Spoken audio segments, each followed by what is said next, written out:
Did you know that your nose is always sitting right there in your field of vision, taking up 10 to 15% of what each eye sees? Yet your brain has learned to completely erase it from your awareness.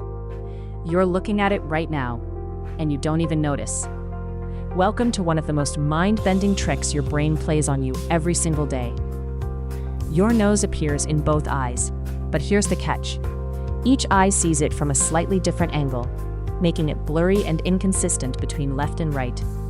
When your brain merges those two views together, it finds the nose so contradictory and unpredictable that it treats it as unreliable background noise and filters it out completely.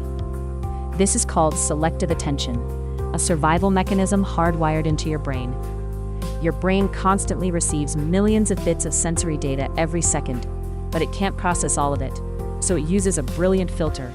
Ignore anything stable and predictable, and only pay attention to things that change, move, or appear suddenly. Since your nose never moves and always looks the same, your brain decides it's not worth your attention. The blurred nature of your nose makes it even easier for your brain to dismiss.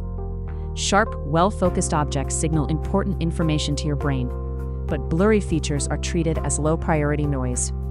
Your brain essentially assigns your nose a low reliability score and weights it as less informative than everything else in your visual field, pushing it completely out of conscious awareness.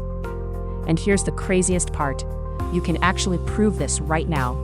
Try shifting your focus to the very edge of your vision, not looking directly at your nose, but becoming aware of it in your peripheral vision. There it is.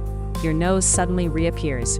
Your brain has been editing it out the entire time, and the moment you consciously search for it, the filter drops and you see what was always there.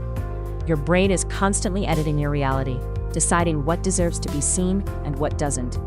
Want to explore more mind-bending facts about perception and the brain?